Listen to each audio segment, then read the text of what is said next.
No voy a perder tiempo, hermanos, es un pasaje largo el que vamos a ver, entonces me voy a ir algo rápido. Y para empezar, hermanos, para que vayamos preparando así nuestros corazones y nuestra mente y estemos bien atentos, quiero hacerles esta pregunta.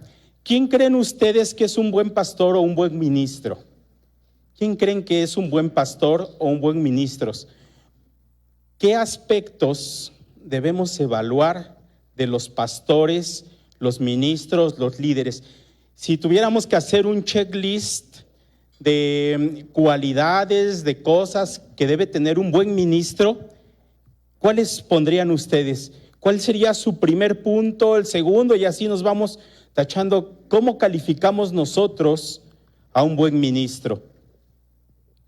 Fíjense, hermanos, que si nosotros preguntamos a cualquier gente allá afuera o en otras iglesias, mucha de la gente podría decir que un buen pastor o un buen ministro es el que tiene una iglesia grande, el que es popular, el que hace milagros, el que tiene un programa en el radio, al que invitan a la televisión, el que llena los estadios.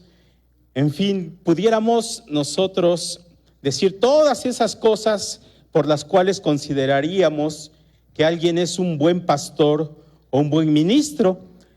Déjenme decirles que un hombre, un puritano llamado John Owen, decía lo siguiente: un ministro pudiera llenar los bancos de su iglesia, la boca del público, pero lo que ese ministro es de rodillas en secreto ante el Dios Todopoderoso, esto es lo que es y nada más. Déjenme preguntarles otra cosa. Si hoy tuviéramos nosotros que elegir, si estuviéramos en este momento, en un momento de apostasía, como creo que se está viviendo en muchas de las iglesias, pero pongamos el caso de una iglesia en particular, si tuviéramos que enfrentar la apostasía de esa iglesia local, ¿a quién escogerían ustedes como su pastor, como ancianos o como maestros? ¿A quiénes elegirían ustedes? Hay mucha gente que elige a sus pastores, que elige a sus ministros basándose en ciertas cosas. Pero, ¿qué criterios nosotros podemos establecer para saber quién es un buen ministro? ¿Qué criterios, hermanos, podemos establecer? Fíjense ustedes que la palabra del Señor nos los dice, pero para eso es necesario que nosotros sepamos que esa apostasía, esos falsos maestros, esa falsa enseñanza, esa forma de derrotar esa falsa doctrina, no solamente se hace denunciándola, no solamente se hace refutándola, sino también enseñando y viviendo positivamente la verdad. Eso es lo que vamos a ver el día de hoy. Vamos a ver quién es el ministro excelente. Y para eso, hermanos, vamos a estar tomando nuestra escritura. Abran sus Biblias, 1 Timoteo, capítulo 4, versículos 6 al 16. 1 Timoteo 4, 6 al 16. Y esta porción, hermanos, la vamos a ir viendo a detalle, versículo por versículo, no de una forma exhaustiva, porque para estudiar este pasaje de forma exhaustiva, al menos creo que tendríamos que llevarnos unas 6 predicaciones de más de 1 hora. Entonces vamos a tocar puntos específicos de estos pasajes, de tal manera que nosotros veamos cómo el Señor nos está mostrando de forma clara, nos está haciendo ese checklist del que hablábamos, de lo que es o de lo que debe ser un ministro excelente. Para empezar, hermanos, dice allí en 1 Timoteo 6, dice: serás buen ministro de Jesucristo. Serás buen ministro de Jesucristo. Para empezar, hermanos, esa palabra buen en el griego quiere decir, o se dice de alguien que es noble, que alguien que es admirable, de alguien que es excelente, y esa palabra buen se habla de un ministro, y ese ministro, la palabra que se ocupa es la palabra diáconos. Ese ministro tiene que ser, y nosotros tenemos que dejar bien establecido que de quien está hablando el apóstol Pablo es de un servidor. Él está hablando de alguien que sirve. Pero fíjense que a diferencia de otra palabra que se utiliza para siervo o esclavo, que es doulos, esta palabra diáconos hace referencia a la operatividad, a la utilidad de alguien que está trabajando en la iglesia. Y el apóstol Pablo se está dirigiendo específicamente a Timoteo, quien es el líder de la iglesia. Un segundito, vamos a hacer una pausita.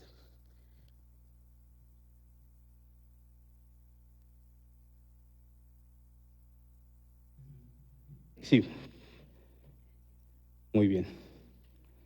Es decir, el apóstol Pablo se está dirigiendo directamente a Timoteo, quien es el pastor de la iglesia en Éfeso, a quien él está encargando que enfrente la apostasía, pero él tiene que entender que en primer lugar él es un servidor.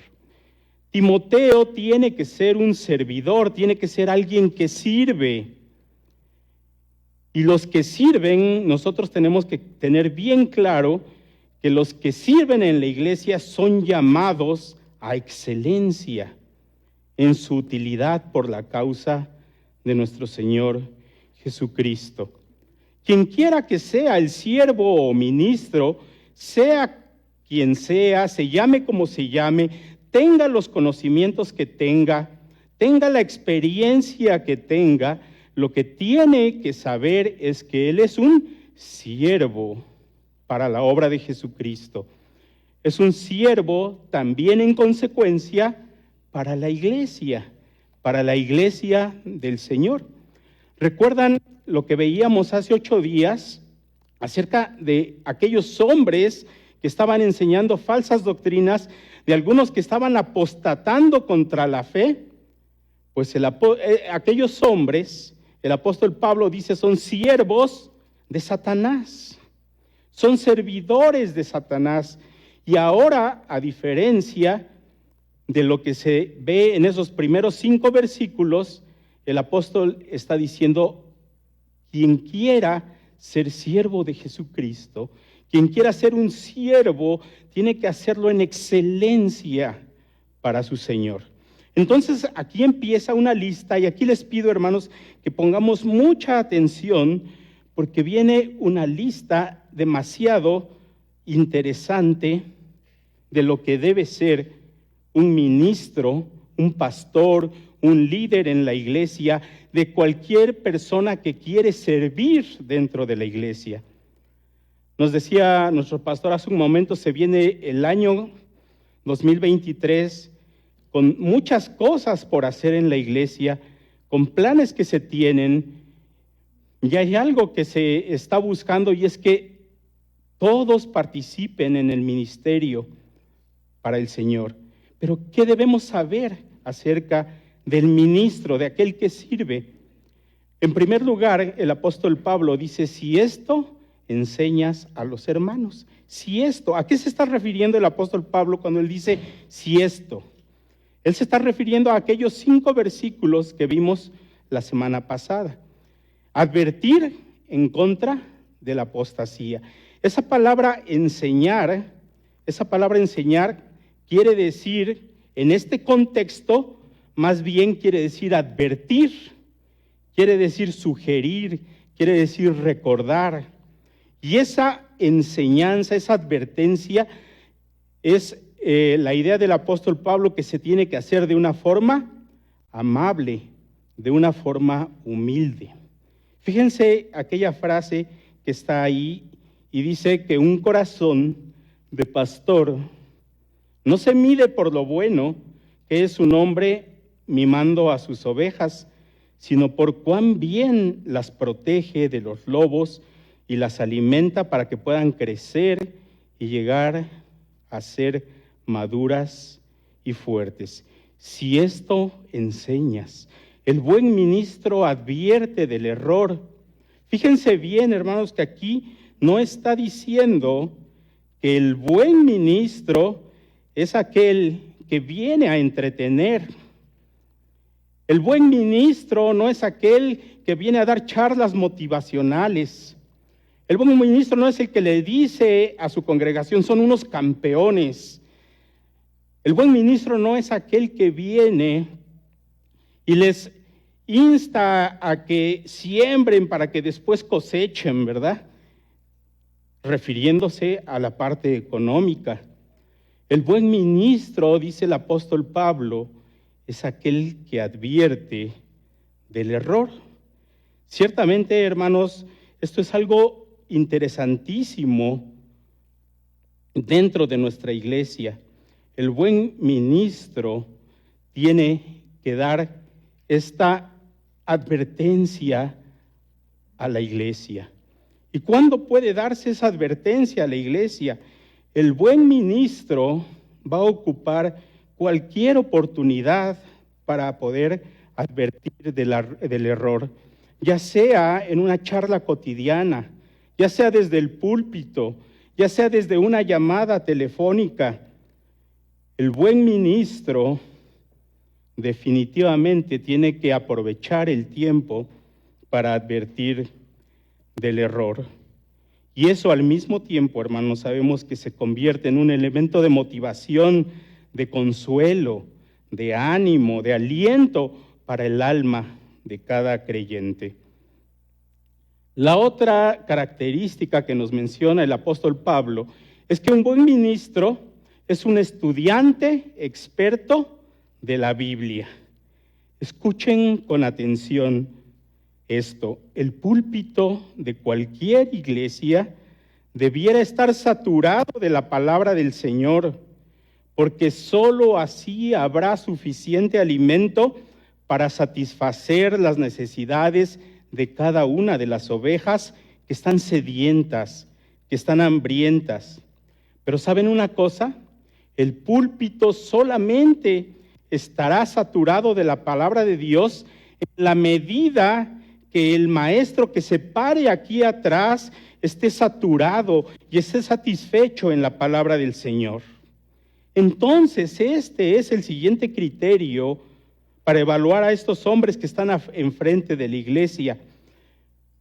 El buen ministro, el ministro excelente, debe estar nutrido con las palabras de la fe y de la buena doctrina, le dice el apóstol Pablo a Timoteo, de aquella doctrina que tú has seguido. Por lo tanto, un buen ministro va a enseñar y va a entrenar a sus ovejas solo en la medida en que él primero haya sido entrenado y nutrido. Esa es una conclusión lógica, ¿no, hermanos? No necesitamos ser teólogos para eso. Nadie puede dar lo que no tiene. Entonces, un buen maestro primero tiene que estar capacitado, primero tiene que estar nutrido, él mismo tiene que recibir la enseñanza, tiene que estar dispuesto a recibir también de otros que enseñan. Un ministro excelente debe leer la palabra, debe estudiarla, debe dominar su contenido. Es entonces cuando puede estar aprobado como obrero que no tiene de qué avergonzarse. Timoteo tenía una ventaja, él había aprendido desde su niñez las Escrituras. Recuerdan que en otra porción se menciona que él ha recibido instrucción de su abuela Loida y su madre Eunice. Por eso el apóstol Pablo le dice de esa doctrina, de esa buena doctrina que ha seguido. Por tanto, hermanos, todos los hombres, todo ministro que está al frente de la congregación, primero tiene que estar nutrido, primero tiene que estar entrenado antes que podamos enseñar. Tenemos que estar dispuestos entonces a aprender. Pero saben, esta palabra de que debes estar nutrido es una palabra en presente continuo. Eso quiere decir que el ministro no va a aprender solamente por un mes, No se va a meter a estudiar un curso y decir, ya estoy preparado, ya lo sé todo. El buen ministro tiene que estarse preparando continuamente. Toda la vida tenemos que estar siendo nutridos, porque jamás vamos a llegar a un nivel de teología y de conocimiento donde digamos, yo no necesito aprender.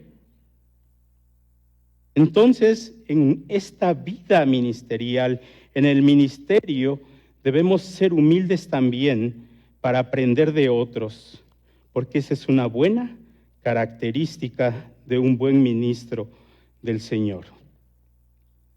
Ahora Pablo le dice a Timoteo, desecha las fábulas profanas y de viejas. Por lo tanto, el buen ministro es aquella persona que desecha. En el griego esa palabra significa evadir, rehusar, significa que ese hombre rechaza. ¿Qué cosa es lo que debe rechazar el buen ministro? El texto señala claramente dos cosas. Él dice las fábulas profanas y de viejas. ¿A qué se refiere el apóstol Pablo con esto? Algunos piensan, ya se enojó Pablo, ¿verdad? Y ya está diciendo aquellas fábulas profanas y de viejas.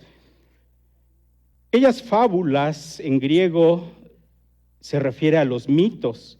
Y vaya que en aquella cultura, en la cultura griega, había mitología, ¿no? Hasta nuestros días, ¿no?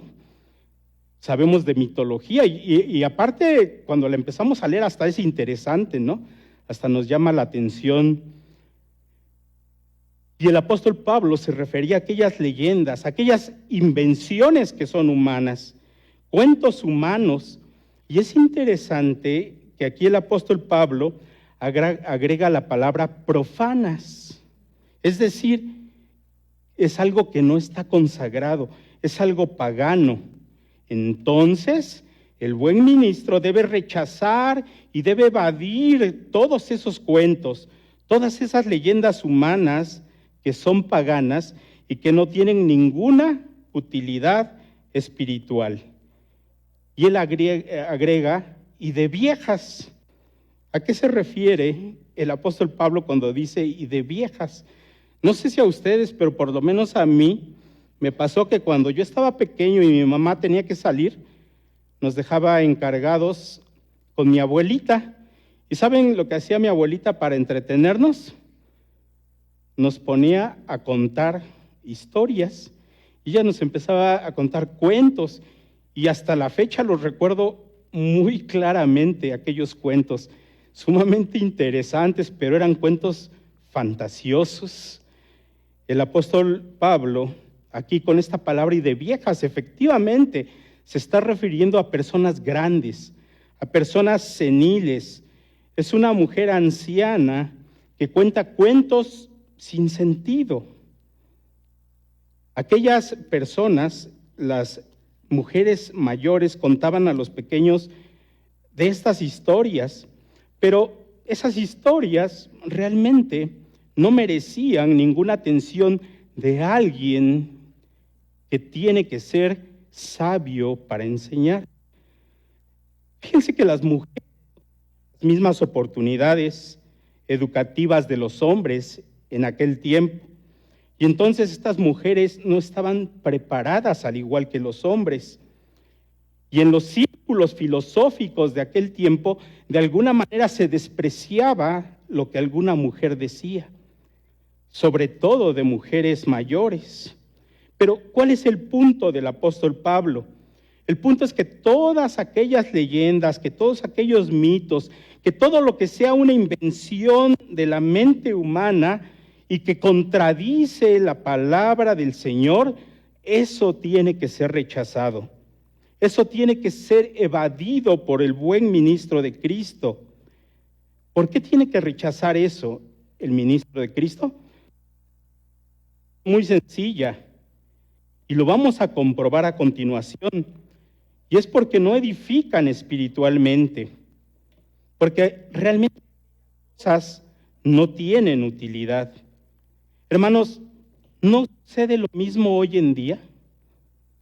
Basta con ver algunos canales disque cristianos, y si nos ponemos a escuchar con atención a aquellas cosas, podemos comprobar que es impresionante, es increíble cómo a la gente le gusta escuchar cosas sin sentido, cosas que no tienen ningún peso bíblico, cosas hasta inconsistentes, cosas que no tienen ni siquiera coherencia, exposiciones que son vanas, que son superficiales. Aparentemente abren su Biblia y aparentemente tienen un pasaje de la Escritura, pero se empiezan a señalar otro tipo de cosas. Y se van introduciendo experiencias místicas, se introducen enseñanzas motivacionales, incluso sueños, revelaciones. Por eso es que el buen ministro debe rechazar todo aquello que no edifique a la congregación. Dice la Escritura que vendrá un tiempo cuando la gente no va a soportar la sana doctrina. Decía Spurgeon, en nuestros tiempos, fíjense en el tiempo de Spurgeon, decía él, en nuestro tiempo, a la gente no le interesa el mensaje, no le interesa el tema del mensaje. Más bien dicen que fue un buen mensaje entre más corto sea. La enseñanza, hermanos, tiene que ser coherente, armónica, consistente con toda la Escritura. ¿Sabemos eso, hermanos? Que la Escritura es un todo, es algo que tiene una coherencia increíble, que nada contradice en la Escritura, nada se contradice. Todo es una armonía perfecta.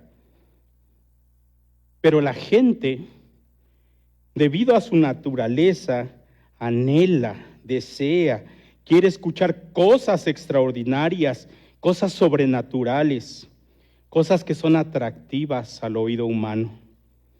Y eso es un daño que provoca en la gente. Entonces, hermanos, hilando la característica anterior, en donde el buen ministro tiene que ser nutrido con la palabra del Señor, solamente la palabra del Señor. Ahora, ¿cómo vemos nosotros estas fábulas, estos mitos? Hablando en términos de alimentación, si la palabra es lo que nos nutre, esto es la comida chatarra, esto es las cosas que nos sirven.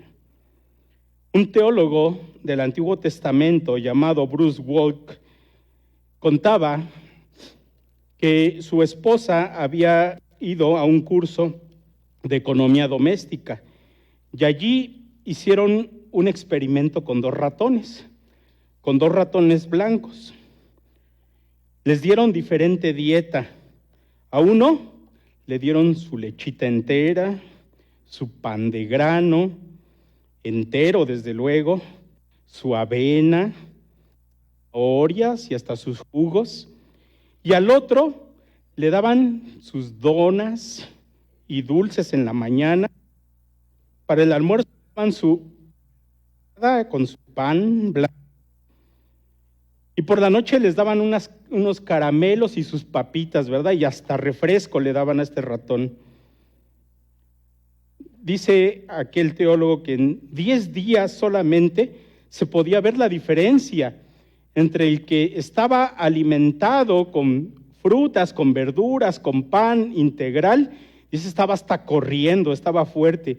Y el otro ratón estaba mostrando ya señales de mala salud, estaba perdiendo el pelo, estaba irritable, estaba retrayéndose, ni siquiera quería convivir con el otro.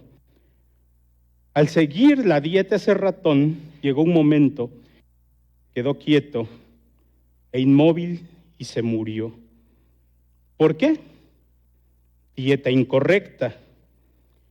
Si el buen ministro alimenta a su congregación con la dieta espiritual incorrecta, van a acabar agotados, irritables, no sé si también el pelo se les caiga, ¿verdad? Pero agobiados, sin paz.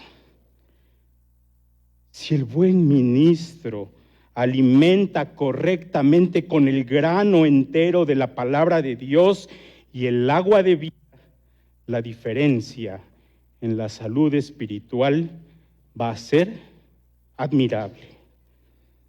Siguiente punto que nos menciona aquí, y este es muy, muy relevante, hermanos. El buen ministro se ejercita para la piedad. Otro criterio que nos da nuestro Señor por medio de Pablo es que el buen ministro se ejercita para la piedad.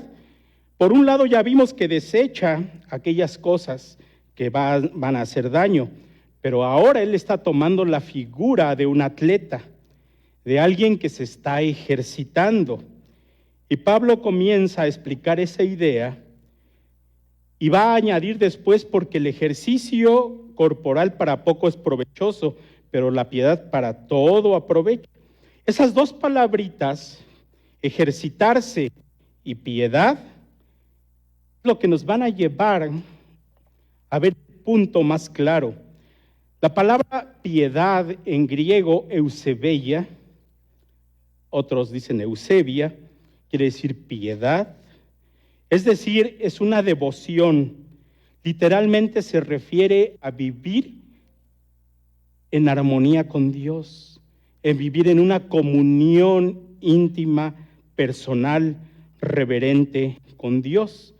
Entonces, esa piedad es un temor reverente, es una devoción de cercanía y de dependencia de Dios. Abran sus Biblias, por favor, en el Salmo número 12. Salmo número 12. Y vamos a ver lo que el rey David decía. Fíjense que él está viendo el desastre que hay en la humanidad. Él está viendo el pecado que hay allí en ese momento en que él está viviendo. Y David clama a Dios y pide salvación de Dios y le dice: salva, oh Jehová, porque se acabaron los piadosos. Se acabaron los piadosos. Y ahora Pablo le está diciendo a Timoteo: ejercítate para la piedad. Hermanos, es necesario tener hombres y mujeres ejercitados para la piedad. Lo podemos ver cientos de años antes de que Pablo dijera eso a Timoteo. El rey David ya está preocupado por esta situación, y es porque se acabaron los piadosos, porque han desaparecido los fieles de entre los hijos de los hombres. David, desde el interior de su corazón, clama a Dios para que salve, porque se han acabado los piadosos y los fieles. Qué interesante, ¿no, hermanos? Podemos decir que haber sin práctica. No deberíamos ser entonces una iglesia solo de conocimiento, sin una ética cristiana que la acompañe, sin un estilo de vida piadoso, porque de lo contrario solamente vamos a ser una iglesia bien informada, una iglesia solamente con datos bíblicos. Pero el hombre piadoso es aquel que procura agradar al Señor. Lo decía John Murray, él decía: la piedad es la conciencia de Dios. ¿Y a qué se refería él con la piedad? Es la conciencia de Dios. Él quería decir, en todo momento, hermanos, nosotros debemos tener conciencia de que Dios está aquí.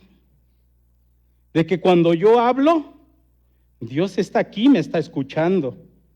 Debo tener conciencia de que cuando yo estoy pensando algo, Dios sabe lo que estoy pensando. De que cuando yo voy a tomar una decisión, cuando yo voy a actuar, Dios está aquí. Y entonces, hermanos, eso nos debe llevar a formar un estilo de vida. Un estilo de vida consciente de la presencia de Dios en nuestras vidas. Él está en todo momento, viendo, escuchando, sabiendo lo que hay en lo profundo de nuestros corazones. En ese sentido, hermanos, nosotros ciertamente tenemos que ser una iglesia ortodoxa, en el sentido de abrazar la doctrina correcta, pero al mismo tiempo debemos tener una ortopraxis. Quiere decir que debe ser una práctica cotidiana. La iglesia debe saber de la doctrina del Señor, pero también debe practicarla. Esta iglesia, hermanos, que profesa la palabra del Señor, que abraza una teología sana, también tiene que ser una iglesia que viva un estilo de vida de acuerdo a eso que se predica. Cuando el apóstol Pablo dice ejercítate, esa palabra ejercítate es la misma que se utiliza para gimnasio. Y eso, hermanos, cuando nosotros nos viene a la mente la palabra gimnasio, ¿qué se les viene a la mente con la palabra gimnasio? Ahora está muy de moda, ¿no? Ahora creo que uno de los grandes negocios es poner un gimnasio. ¿Han visto la cantidad de gente que va a los gimnasios? Mucha. ¿Para qué van a los gimnasios? Para verse bien, para estar saludables, porque hoy en día una de las cosas que se busca mucho es el cuidado personal. ¿Cómo se ve uno? ¿Lo han visto con tanta selfie luego que se toman y luego las suben a redes sociales y las maquillan? Y, ay, ¿quién es? Ah, pues sí es, ¿no? Y reconocieron, es que ya se dio una retocadita. Es que es el culto personal, ¿no? A la imagen. Cuando se nos viene a la mente esa palabra gimnasio, ya nos imaginamos corriendo, ¿eh? Dicen algunos ahí con los fierros en el gimnasio. El apóstol Pablo dice, ejercítate. ¿Para qué nos debemos ejercitar, hermanos? Para la piedad. Ejercítate. Eso quiere decir, hermanos, que la piedad, si nosotros lo hubiéramos esto exhaustivamente, tendríamos que ir a cartas del apóstol Pedro, en donde nos dice que la piedad, nosotros ya tenemos esa gracia. Fíjense, hermanos, que hay dos clases de personas hablando referente a la piedad. Los piadosos y los impíos, es decir, los que no tienen piedad. ¿Ustedes de qué lado están? Nada más hay dos, no hay tres. Decía, más o menos, estoy por aquí, ¿verdad? Los piadosos y los impíos. Pero la piedad, hermanos, no es algo que nosotros decimos por arte mágica, ya, soy piadoso. La piedad es algo que se ejercita, es algo que se busca. Y tenemos muchas formas de buscar la piedad. Entre tantas, el apóstol Pablo ya nos ha dicho, nútrete de la palabra, aléjate de la chatarra. Tienes que estar ejercitándote para la piedad. ¿A poco no nos gusta, hermanos, que pensar en el ejercicio, sobre todo en enero, ¿no? Ahorita, bueno, ya perdimos la dieta, ya estamos en diciembre, ya vienen las comidas de fin de año, pero en enero empezando, me voy al gimnasio y mi objetivo es que se me vean los cuadritos, ¿verdad? De aquí. Espiritualmente, saben que tenemos esos cuadritos. Simplemente no se ven porque están cubiertos de grasa, ¿no? Espiritualmente es algo parecido. No se puede ver la piedad, hermanos, si no la ejercitamos. Decía una persona a otra, hermano, fíjate, yo sí soy piadoso. Yo en mi vida interior, en mi corazón, dentro de mi corazón tengo piedad. Y el otro decía, sí debe ser, porque no se te ve. Debe estar muy profunda, en tu corazón. Pablo le está diciendo a Timoteo, ejercítate para la piedad. La piedad, hermanos, es algo sumamente provechoso. La piedad, dice, a diferencia del ejercicio corporal, y no es que Pablo diga, ya no hagan ejercicio, ¿no? dejen de ejercitarse. Él no está diciendo eso. Él está diciendo, en un momento dado, considera que el ejercicio corporal tiene beneficios. ¿De qué tipo tiene beneficios el ejercicio corporal? Ya lo dijimos, pero son beneficios temporales, son beneficios solamente en esta vida. Pero la piedad, ¿sí?, no solamente tiene beneficios terrenales, no solamente tiene beneficios temporales, sino que sus beneficios son eternos. Entonces, hermanos, ¿no es lógico también que si nosotros comparamos y que algo tiene beneficios, pero algo tiene más beneficios, ¿qué vamos a buscar? Pues lo que tiene más beneficios. Y entonces, ¿a qué debemos dedicar nuestro tiempo? ¿A qué debemos dedicar nuestra mente? ¿A qué debemos estar nosotros concentrados? El buen ministro, el ministro excelente, ¿en qué tiene que estar puesto su tiempo, sus recursos, todo lo que es? En ejercitarse para la piedad. Pantalla se las dejo luego si quieren. Es interesantísimo cómo pensaban acerca de la piedad, y la verdad es que tenían razón, solamente que era el Dios equivocado.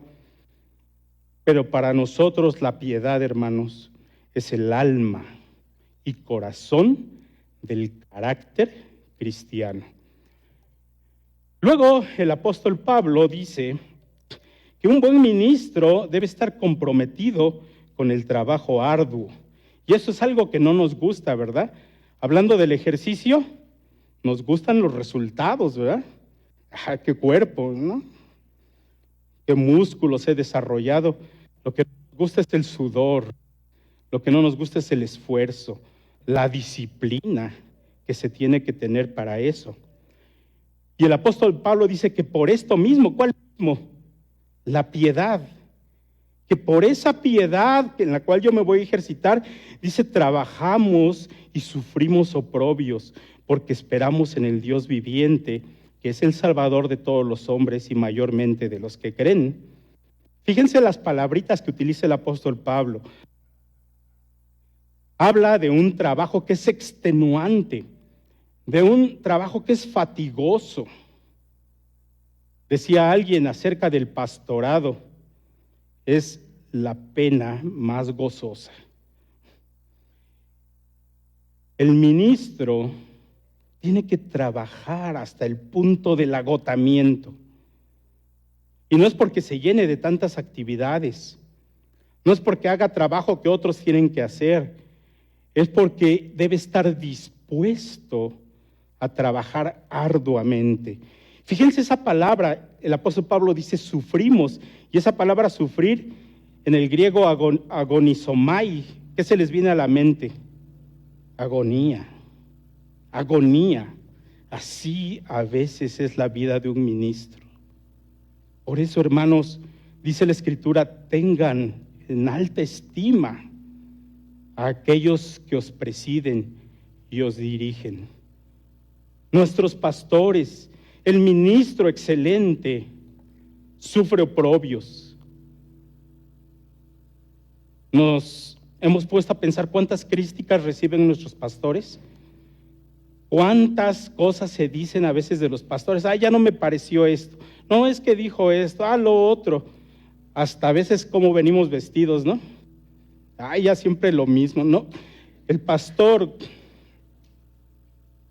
sufre oprobios, tiene que estar dispuesto. Y fíjense esta frase, hermano, me gustó mucho. Si el buen ministro, el ministro excelente, no está dispuesto a pagar el precio de la fatiga por su liderazgo, será un mediocre. El verdadero liderazgo, carga pesada, sobre todo hombre, y cuando más eficiente el liderazgo, fíjense eso, cuando es más eficiente el liderazgo, tanto más alto el precio a pagar. No los estoy asustando, hermanos, si quieren ustedes ser ministros excelentes. Pero es una relación inequívoca de un buen ministro. Entre más eficiente es el liderazgo, más es el precio a pagar. Y cuando el apóstol Pablo dice que el Dios viviente, el que es salvador de todos, de los que creen, ¿estamos de acuerdo, hermanos, con esa frase? ¿Dios es el salvador de todos los hombres? Entonces, ¿para qué estamos unos aquí y otros allá afuera, no? Si ya estamos salvos todos.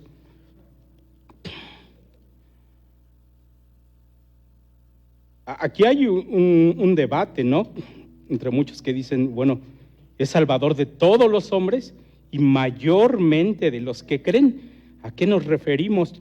Bueno, para no alargar mucho esto, porque es muy interesante, simplemente les diré que la salvación, como ya nos decía, me parece Richard en otra predicación, salvación no siempre en la Biblia se refiere a la salvación del alma, a la salvación eterna. Hay salvación de la enfermedad, hay salvación de circunstancias. En este caso, nosotros debemos entender que esa salvación de todos los hombres es que Dios está refrenando la muerte de todos los hombres y del juicio de todos los pecadores. Dice una canción que el sol sale para todos, ¿verdad? ¿No es cierto? ¿Qué pasaría si no saliera el sol? Si solamente saliera sobre justos y no sobre injustos. Se mueren. El Señor está preservando a la humanidad. El Señor está siendo salvador de la humanidad en ese sentido. Pero nosotros los creyentes tenemos una mayor salvación, porque esa es la salvación eterna, por toda la eternidad. El ministro eficiente enseña con autoridad, ciertamente enseña con autoridad. El que se para aquí, hermanos, tiene que enseñar con autoridad. Ya lo vimos cuando decíamos que se nutre. Uno no puede dar lo que no tiene. Entonces, quien se para y enseña delante de la congregación, tiene que hacerlo con autoridad. ¿Pero por qué? ¿Porque sabe mucho? ¿Porque conoce y tiene tanta experiencia? No, porque es la palabra de Dios la que se está enseñando.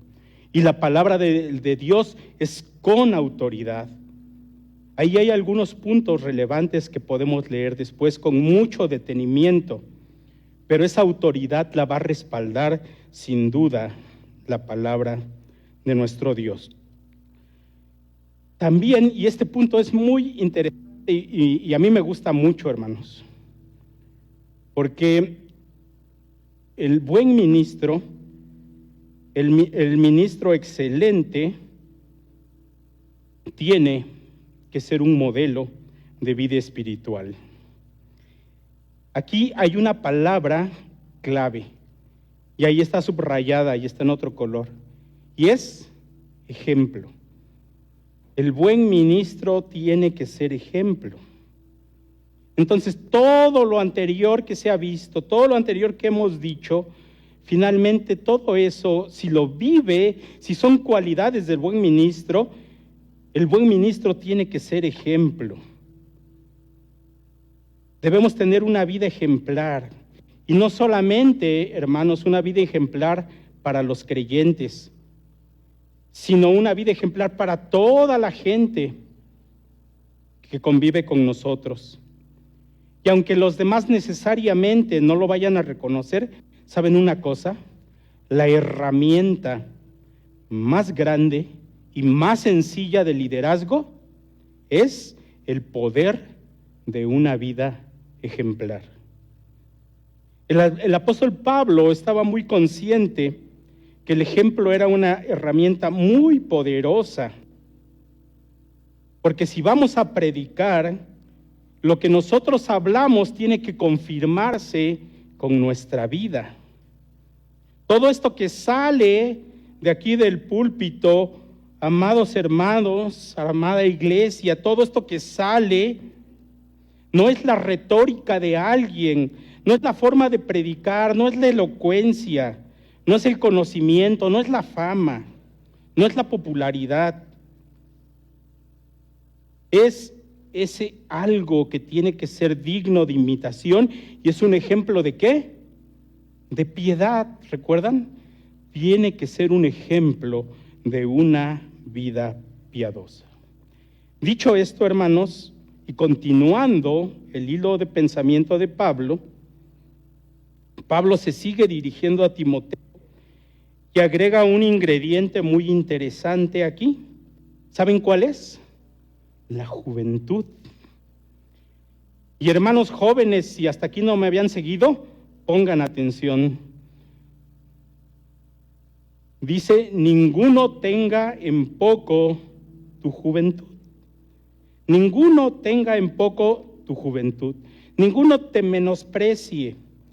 Ninguno te mire así con desdén. Pablo utiliza la palabra juventud en el griego neotes, que ¿saben para qué se utilizaba esa palabra? Para designar a un joven que era menor de 40 años. Decimos, ay, un joven de 40 años. Pues sí, era de entre 35 y 40 años. Un joven en aquel tiempo eran considerados aún jóvenes hasta los 40 años. Así es que la mayoría de aquí pues somos jóvenes, ¿no? Timoteo estaba en ese rango de edad. Pablo tenía unos 30 años más que Timoteo. Y en esa cultura griega se consideraba joven a una persona de esta edad, de menos de 40 años. El punto aquí, hermanos, es que en esta ciudad de Éfeso, es más, ahí en esa iglesia de Éfeso, habría muchos hombres que eran mayores. Y es interesante, hermanos, que debemos nosotros aclarar que es una realidad que estaba viviendo Timoteo, que él era un hombre joven ciertamente, porque había mucha gente mayor que él en el liderazgo de la iglesia. Y allí, al él ser joven o más joven que aquellas personas, había una tentación latente de aquellos hombres mayores, y era el de menospreciar a un joven. Timoteo no tenía una trayectoria, no tenía una experiencia que le diera credibilidad.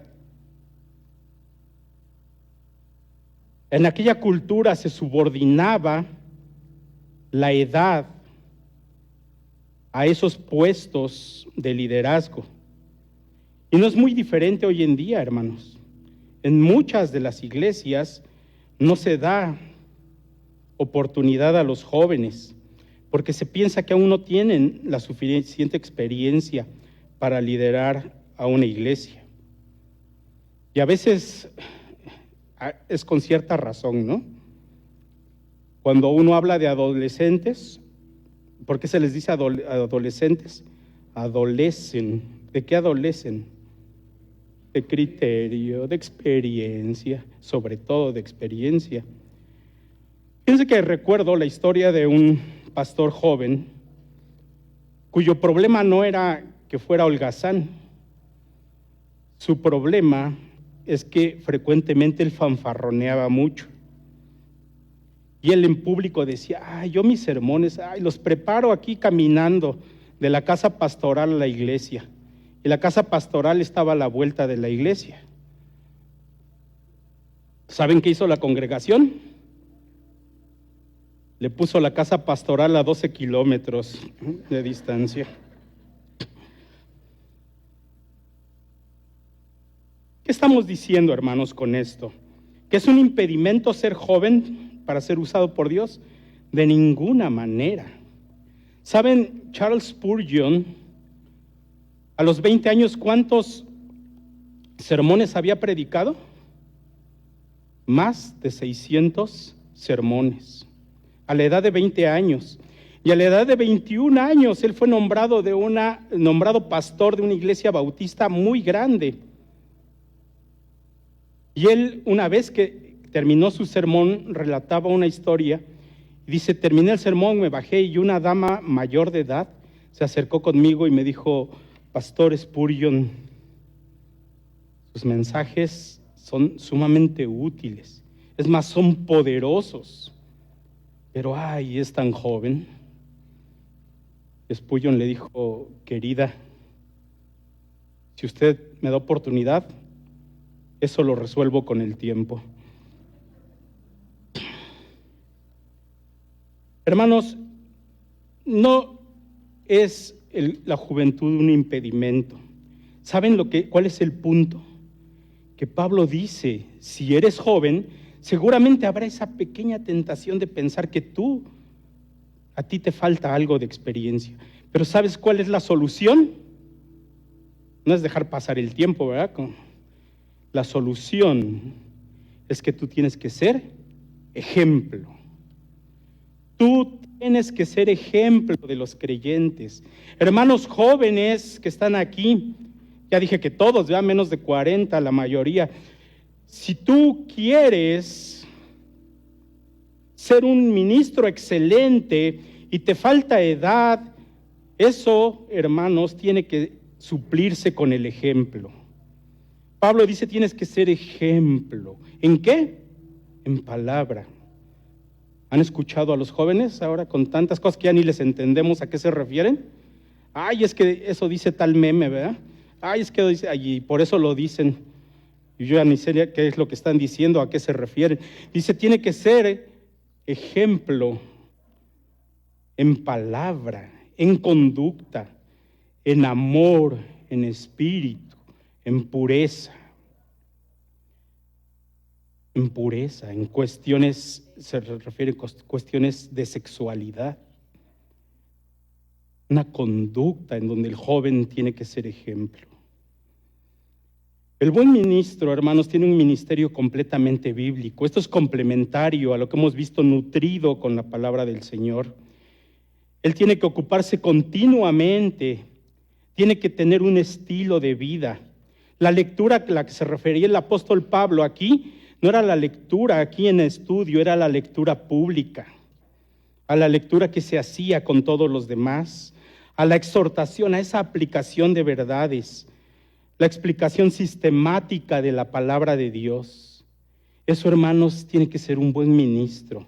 Eso, hermanos, tiene que hacerse en nuestra iglesia.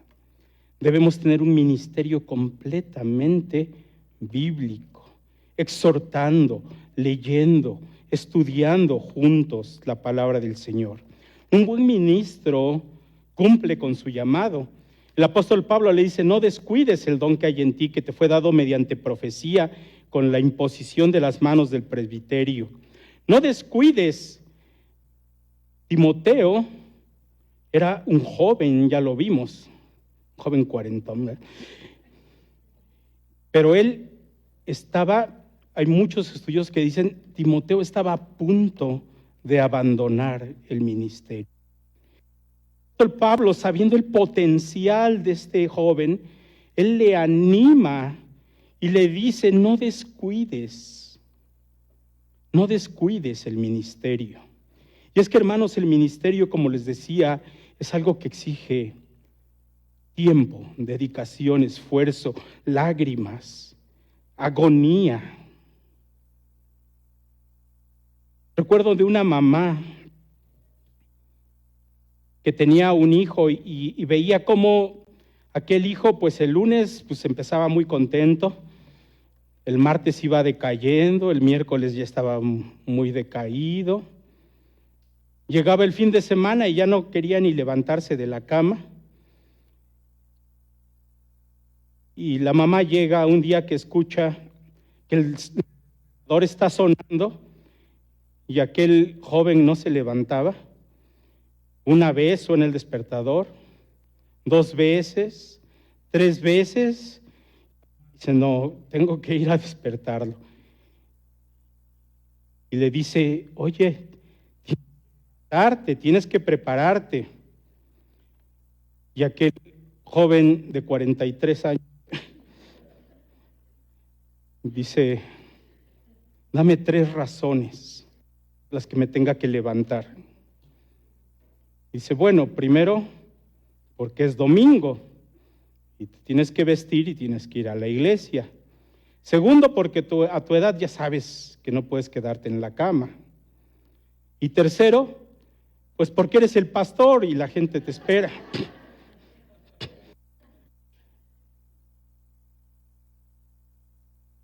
Así a veces el ministro llega a desanimarse, llega a agotarse física, mental y espiritualmente.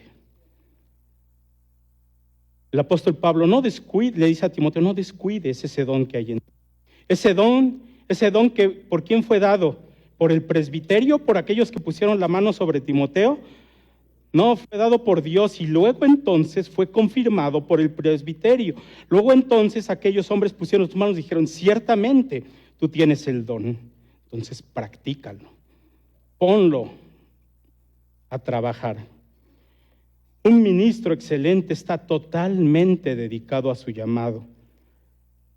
Dice el apóstol Pablo, ocúpate en estas cosas. ¿En qué cosas?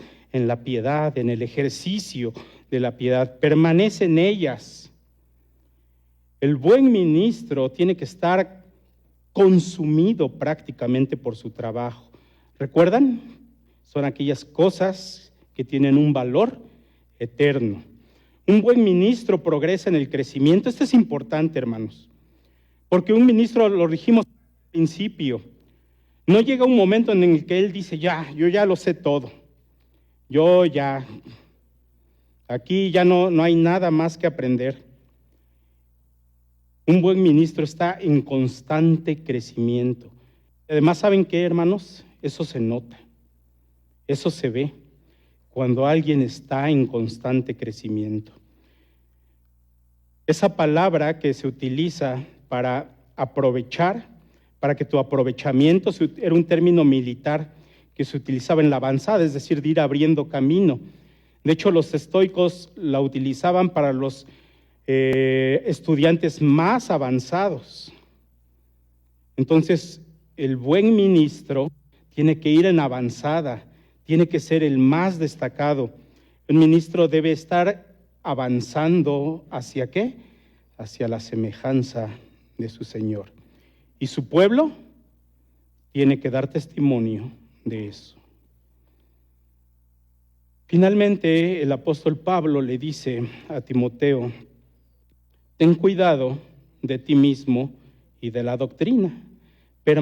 Persiste en ello, pues haciendo eso te salvarás a ti mismo y a los que te oyeren. ¿Saben una cosa, hermanos? El buen ministro tiene que cuidarse de sí mismo. Decía Spurgeon, no tienes que preocuparte de los demás. A veces el mayor enemigo eres tú. Pero en otro sentido, el cuidarse a sí mismo es que el ministro debe realizar todas estas cosas que nosotros hemos visto. Nutrirse con la palabra, ejercitarse para la piedad, desechar aquella comida chatarra, las fábulas profanas, los mitos, toda aquella enseñanza falsa. El ministro excelente tiene que estar estudiando constantemente la palabra del Señor, tiene que estarse preocupando por sí mismo, por su salud espiritual y también física. Un verdadero hombre de Dios se concentrará de forma total en la santidad personal y en la enseñanza pública. Decía el mismo Spurgeon, dice, yo conocí a un pastor que era tan bueno predicando, pero tan malo en su vida cotidiana, que dice, cuando él estaba arriba en el púlpito, nadie quería que se bajara. Pero cuando él se bajaba, nadie quería que se volviera a subir. Ten cuidado de ti mismo. Si quieres cuidar del rebaño del Señor, si quieres ser un ministro con excelencia de acuerdo a las cualidades que Dios está diciendo, cuida de ti mismo y de la doctrina. Práctica, teoría. Tienes que cuidar de la doctrina y que esa doctrina se manifieste en tu vida personal. Lo que el apóstol Pablo dice cuando le comenta, te salvarás a ti mismo y a los que te oyeren, nuevamente lo que el apóstol Pablo está diciendo, ten cuidado. Recuerdan que en otra parte de la Escritura dice, no sea que tú mismo, creyendo que lo has logrado, te quedes fuera. El resultado entonces, hermanos, que es la verdadera meta de todas estas 11 características que hemos visto de un ministro excelente, de un ministro piadoso, es que finalmente algunos sean salvos. Este es el llamado más grande de la iglesia y la única razón del por qué la iglesia permanece aún en el mundo. Esa es la meta de todos los nobles, de todos los excelentes, los buenos ministros dentro de la obra del Señor. El Señor les bendiga, hermanos, que Él nos aliente, nos anime, que no veamos esto es dificilísimo hacer para ser un ministro excelente. Recuerden que el Señor nos llama a excelencia y Él nos da las pautas, los criterios a seguir y aquí están. Oramos.